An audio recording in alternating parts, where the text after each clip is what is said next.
Okay, hey guys, welcome to Dynamic Sketching, the master class. This is week 5, and this week I kind of wanted to focus in on materials, things that are going to be beyond just the pigment liners that we've been using for the last 5 weeks. So we had the black ones, we've had the brown ones, and we had markers. And this is what we've been playing with. But now we're going to explore a little bit, and I'm going to ease up in terms of the kinds of things you can use in terms of materials to experiment with. I'm talking about things like color, brush and paint, pencil, yes, pencil, and white color pencil with even different types of varying tips of markers. So we're going to explore a little bit. I'm going to sit down with you guys and show you how to apply this to all the, the basic stuff we've been kind of going over, and see how well we can apply some of this stuff here. So first thing we're using was the pigment liners, and I'm hoping that you guys are pretty comfortable with that now. Again, hard thing to use for the first time for some of you who aren't used to just straight ink. But the only way, I guess in terms of experimenting, we're not really going to break away in terms of using like just a pencil, let's say. We're not using that. We're still using just the pen, but the other materials are there to just support and maybe take your drawing to another level to make it look a little bit more textured, or a bit of color to make it a little bit more dynamic. So again, think of it that way, where you're still, these are your only tools. This is how you're starting with step 1. Don't forget that.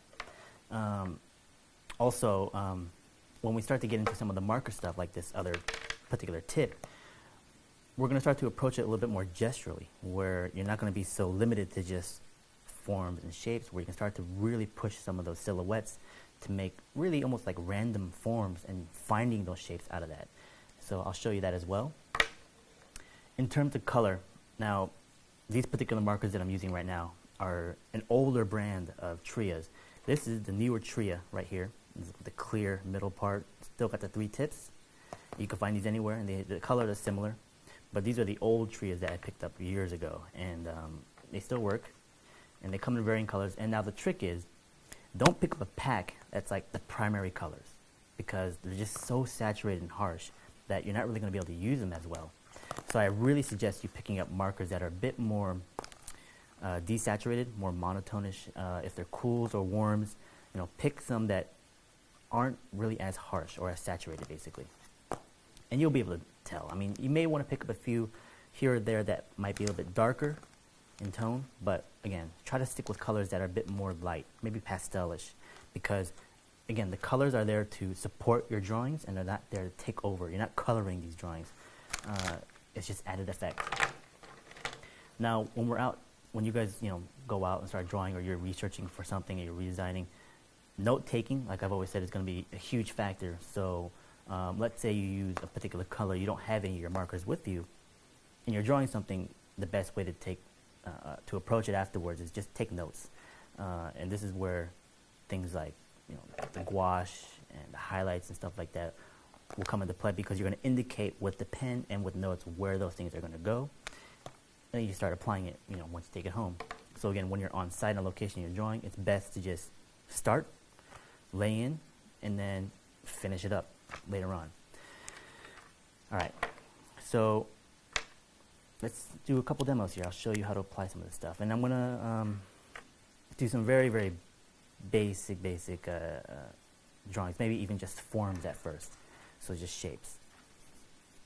This is a 0.5. And let's just go with the basic like bean shape, or organic form that we've been kind of started with, the contours and stuff like that. So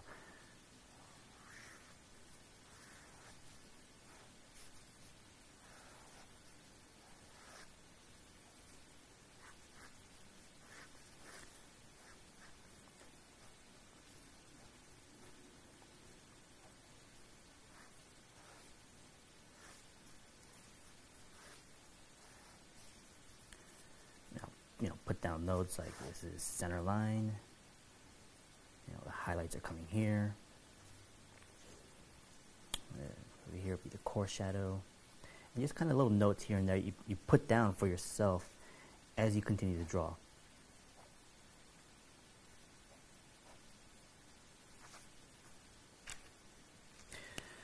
Normally from here, what will be the next step would be finding the shadows. You could do that with the pen, but let's skip some of these steps and go straight into maybe like a darker tone marker. So these are just grayscales, and actually a really good way of working with the color markers is actually putting down a grayscale down first, so you have your shadows, and then coming in with the color. Use a thicker end here.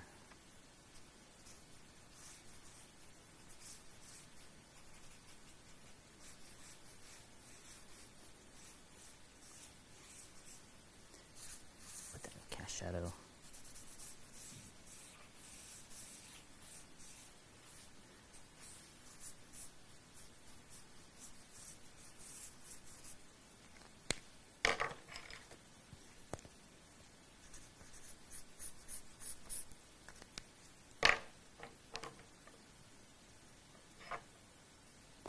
So this is a 0.4. This Copic right here, this white tip is a 0.5 or 50%.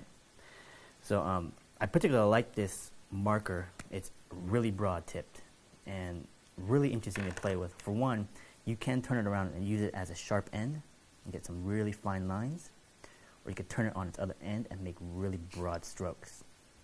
And with this kind of marker, I actually like using first just to draw with and lay in, because it's almost like painting with the marker.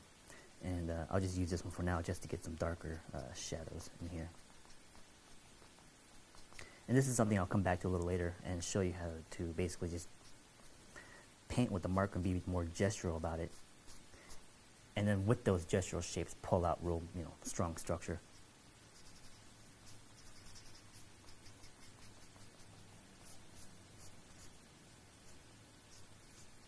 Core shadow here. Then cast shadow. Cast shadows here.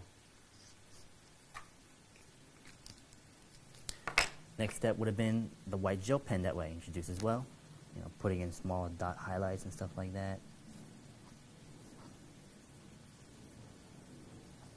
Remember, minimal amount, but let's push it a little bit now. I'm gonna bring some of the colors. This is a cool blue. Hoping you can see it. It's gonna just come out of a darker tone, but I'll put it in a scan and I'll show you guys, up close what it looks like afterwards. So as you put down a wash of color, those shadows that you put down first with the grayscale markers should hold up.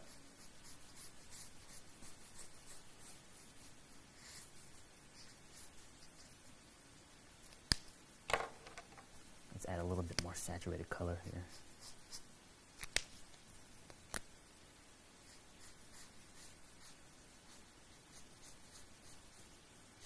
And definitely, just experiment.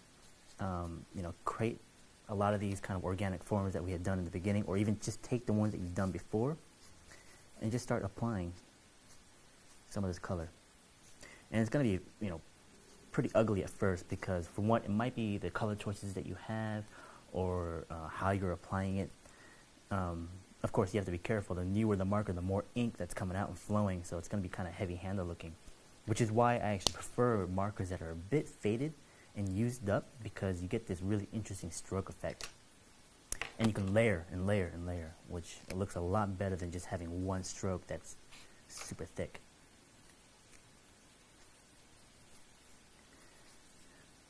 So this organic form could be turned into a fish or a ship, and you apply these same kind of core shadows and colors, and it would look pretty cool. Now again, with this kind of paper, since it's already a tone, some of the color will look even more desaturated, and you just kind of have to layer on top of it more and more. Go more saturated as you go along, and definitely just like pick up a few markers and see what works and what doesn't. Again, this should be very lightly done. Be careful with how much pressure you're putting down. Be careful how much ink you're putting down, because the initial drawing is still the most important thing.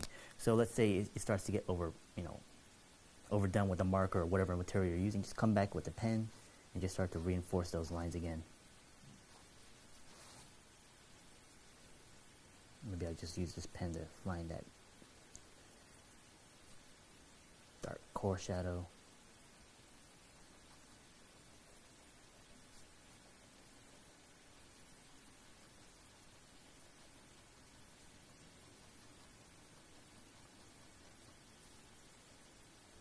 And also keeping the idea of focal points.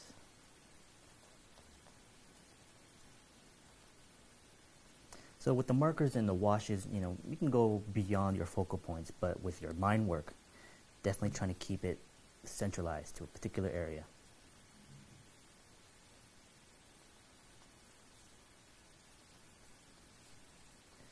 Now I'm going to come in here and add a little bit of paint. Now this is gouache. You can use acrylic if you'd like, but for me gouache is great because one, it's matte, really opaque, and you can always work back into it.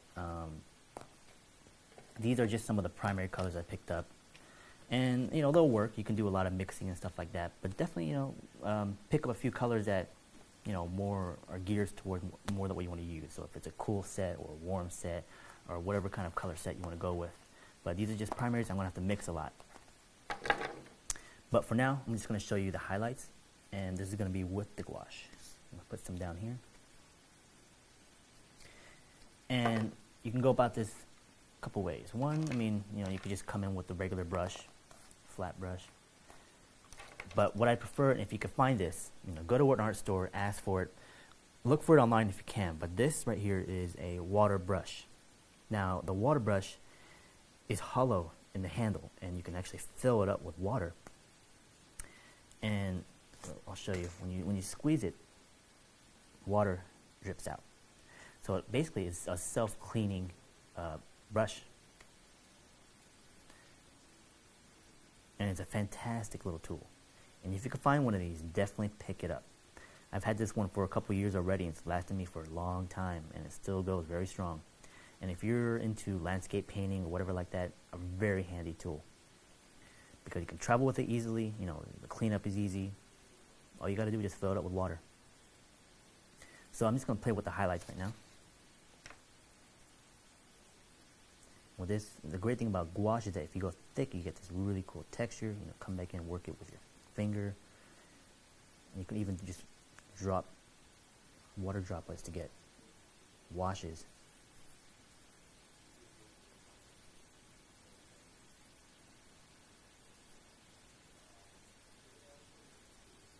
Come back in thick, maybe there's a reflective highlight down here.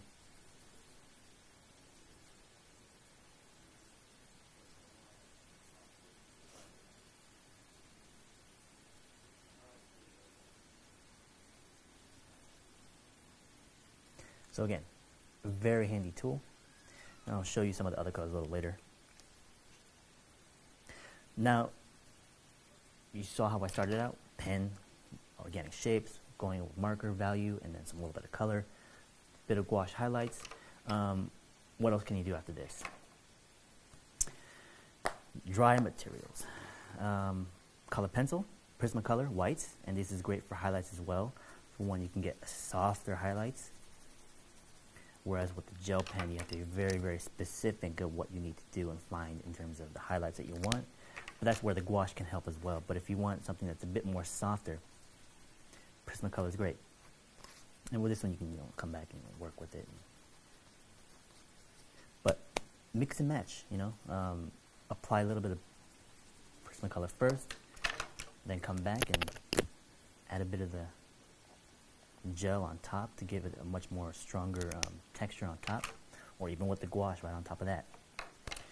With the pencil, I don't want you guys drawing with the pencil at all.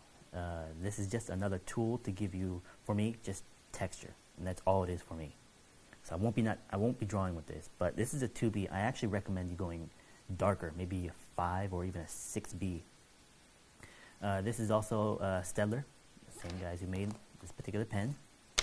And for this to work, for the 2B, I have to go kind of dark. But with a 6, you won't need as much in terms of how much lead you put down. So the only thing I'm really doing is just putting down just a little bit of lead of where you want your texture, or maybe even where your shadows are.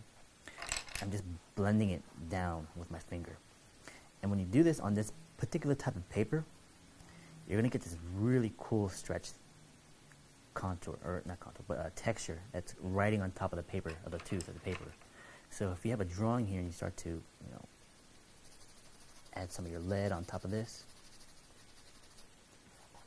just rub it out. Just gives you a nice, really cool form, shadow, or even a texture on top of that. It's just another added effect. And again, this is a 2B, so it's kind of hard to get that effect to really read well. If you go with a 6B, much darker, it's going to be, you know, you're going to pop out because it's so dark. And this is a method that I've used professionally when I was designing vehicles, because on this kind of paper, or even on vellum, you get a surface quality that looks like heavy iron or a heavy kind of metal or something like that. It makes it really cool. And this is actually a step that would come last. So, you know, with this, once you apply your pencil, you try to come back on with marker or any kind of material, it'll all start to like really mix together, and then it'll become really muddy. So ideally, you know, whatever step you're at, you know, be certain of what you're putting down and try not to come back to it later on. But again, if this was like a ship design, you get a really cool texture on top of that.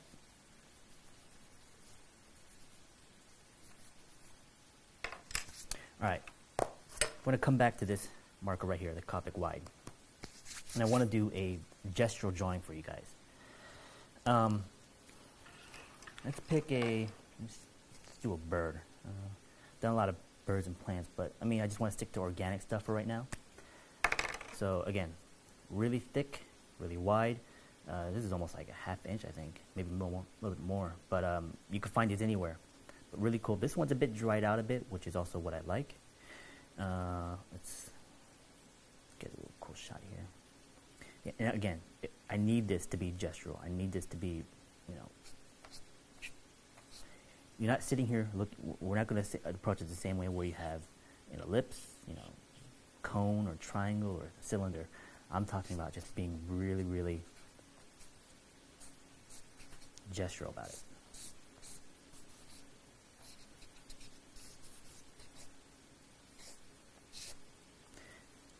Think of your forms ahead of time and try to wrap those as well. Try to get this really three-dimensional effect if you can. And like anything else, it's going to be a lot of experimentation and time put into it where you just practice with it. Mileage, again, keyword. So the bird I'm kind of imagining in my head is a pied hornbill from Indonesia. And all hornbills have this really cool shape on top of their beak. Really long beaks as well, really distinct shapes. Again, gestural, very gestural. Maybe do a background shape here.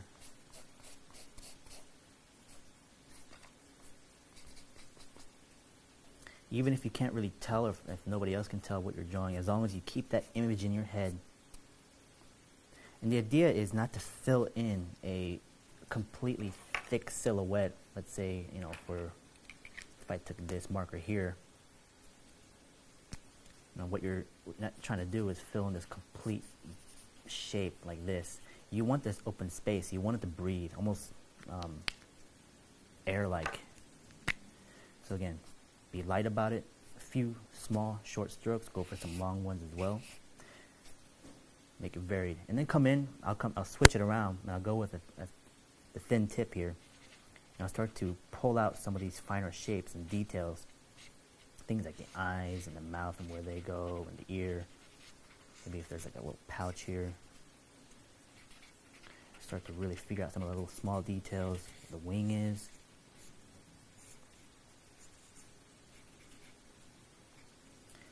Maybe if there's a pattern on the beak, start to pull those things out. Okay, again, super gestural. And, you know, the point of this class obviously was to give you guys a method or a system to draw with. Being able to break away from that as well is really, really important as a designer to, you know, break away from your shell. Don't get caught in a dogma or anything like that where you feel like you have to do this step by step. Take what I'm teaching you, use it, master it. Then only when you master something can you break away from it. So you have a lot of guys out there that do, comic book or character art, and they do these really muscular characters, whatever. But if you don't know how to actually do anatomy, you're not going to be able to learn how to, explore and make those more stylized looking, because then they just won't work. So master something first, then break away and start to experiment. Let's go in here, and I'm actually going to use the brown fabric castels.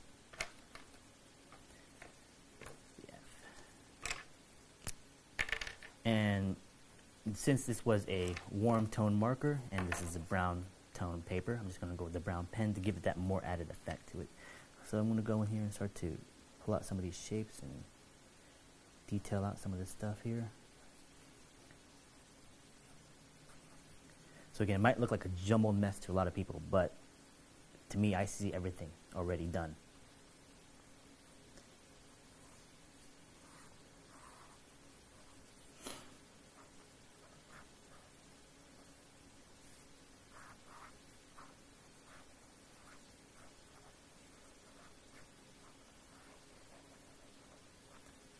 So with this system, you won't have to actually go in there and find your shapes and forms and contours. Everything's already kind of done for you with those gestural forms with the marker. So now I'm just going in there and just kind of pulling what's already there. For those of you that are just starting out, maybe it'll be easier to find those, starting out by filling in some of those shapes and doing it that way first. But the more you do it, the more experience you get out of this, the easier to become, and basically you won't need to, you see everything in your head first. And you won't have to sit there and try to find those forms and shapes where it'll already be there for you before you even put it down.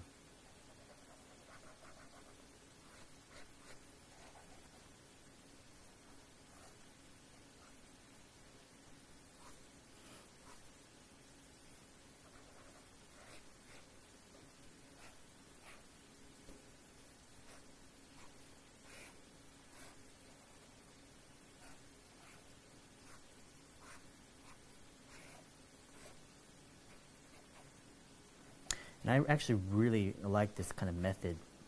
One, it's very freeing. It's much more meditative. Whereas the other method where we're doing the step-by-step process, the formula, is a bit more scientific and a lot of thought process. But with this one, I just tend to just be more free-form about it. I just wanted to show you, just kind of give you expose you to more directions in terms of the ways you can draw and the ways you can approach things.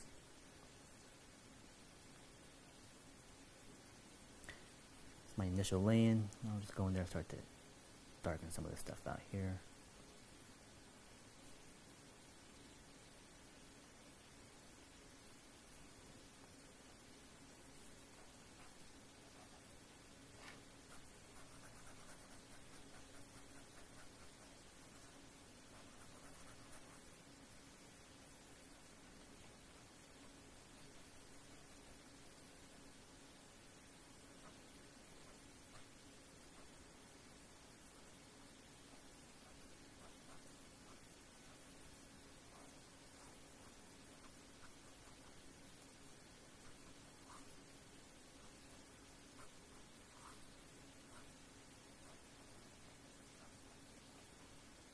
So again, that idea of focal point still stays with me. That's one of the more official kind of rules I kind of stick with, mainly because if you over detail everything, that then it will become very messy, and you won't really know how to guide the eye in terms of the drawing and sketch. So that idea of focal point still stays in terms of even just a gestural drawing.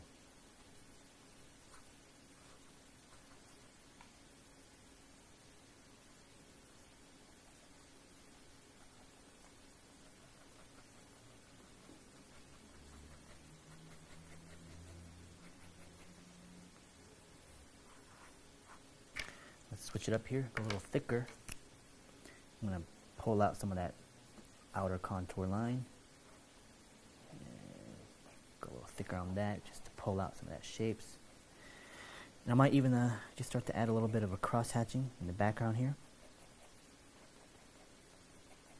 And you may not be able to see the detail on camera right now, but we'll give you a scan so you know exactly what I'm talking about here.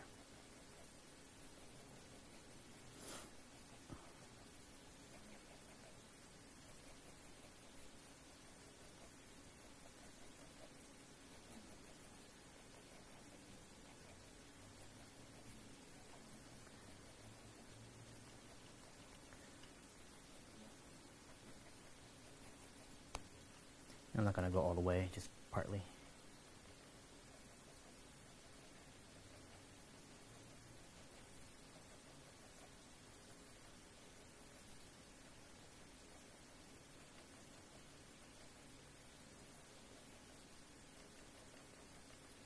All right. Let's go into a little bit of the color, add a few things here and there. Just to give you what the next couple steps can be. And with birds, again, very colorful, so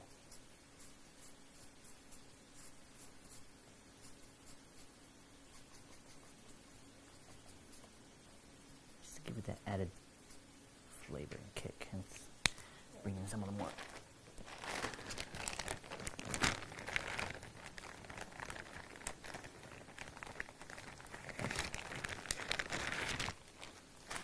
these are your more saturated colors. So again, be careful with some of these. It can be very dangerous if you don't know how to use them properly. Again, be very, very minimal about it.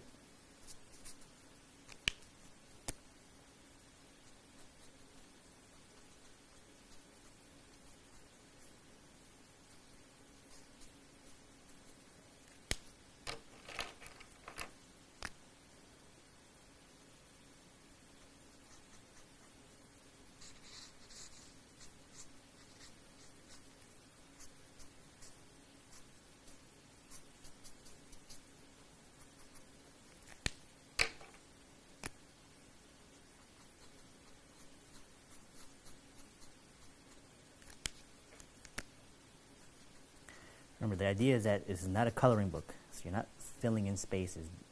Use a lot of strokes. The more the paper that you show underneath, pull through, it's almost like watercolor painting. Keep it in, think of it that way.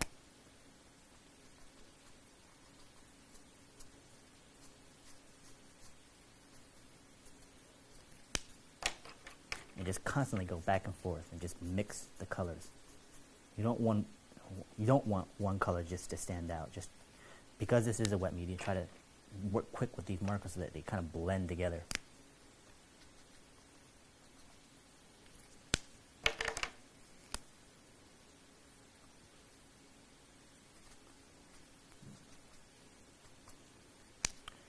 Go with a cool here.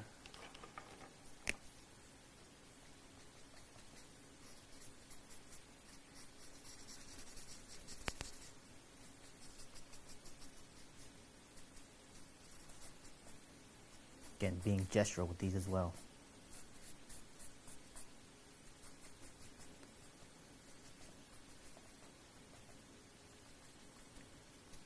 You want that little bit of paper to pull through. Keep in mind of where, highlights and shadows are going to come in as well.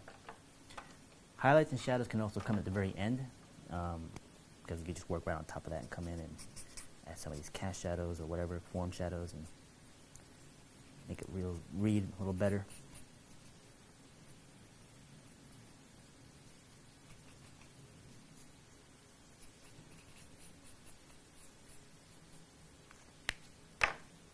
All right, let's pull in some of the paint here. The marker is almost kind of like an underpainting. You get your colors and your tones with that, and then with the gouache and paints, come on top of that, and just to pull. And you don't have to paint the entire thing either. Again, just try to keep it in a certain area, and it'll read really well.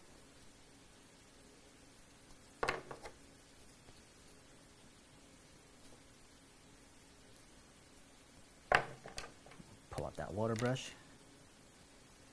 Before anything, I kind of want to hit that highlight on the eye just to have it a little pop out a little bit. Add a bit of color to it as well.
this paper is going to take this kind of abuse really well, so don't worry about applying thickly or really, really wet.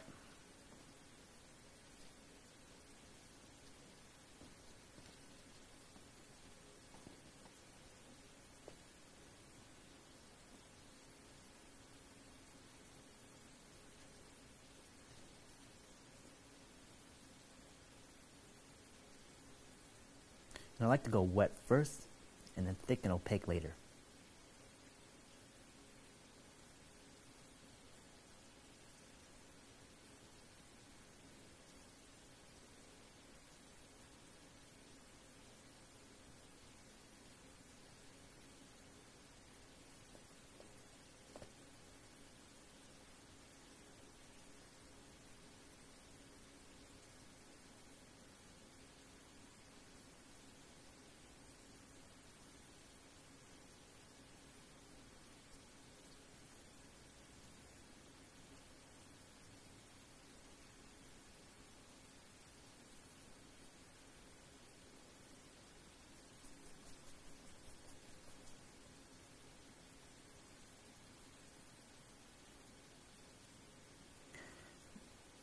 Just another reminder, this is a drawing class, so make sure your drawing still stands out. Your line work still needs to be there.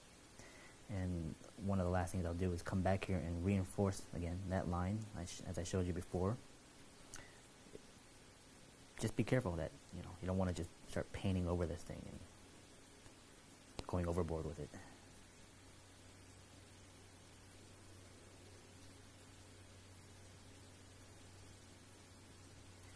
Go into some of the highlights here.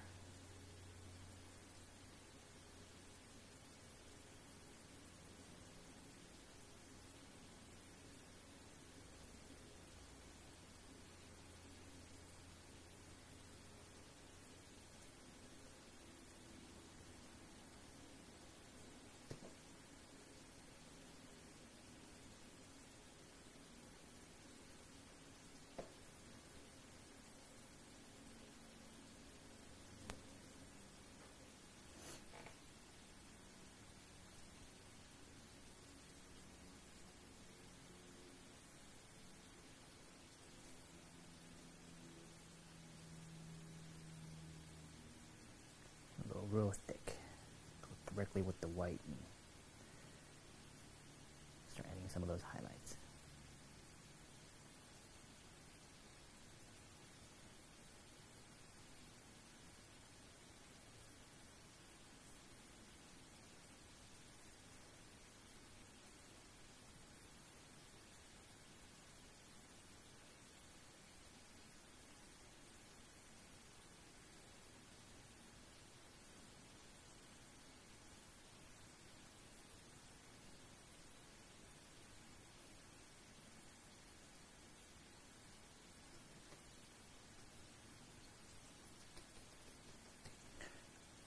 Cool. Come back in with the gel pen. I'm gonna outline this real quick just to pull that shape out.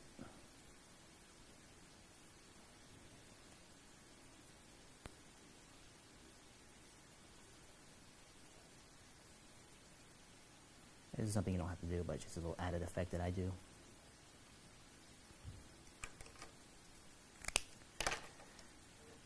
Come back in with the brown pen here and just reinforce some of these lines if we lose some of them.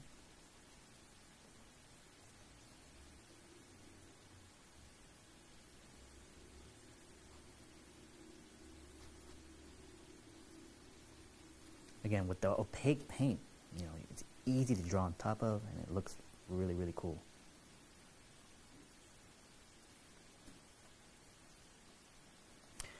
This one started out as gestural marker study lay-in, and then on top of that was with the color, with this brown pen, and then the color markers, paint, highlights, and yeah, you can get some really, really cool effects with this.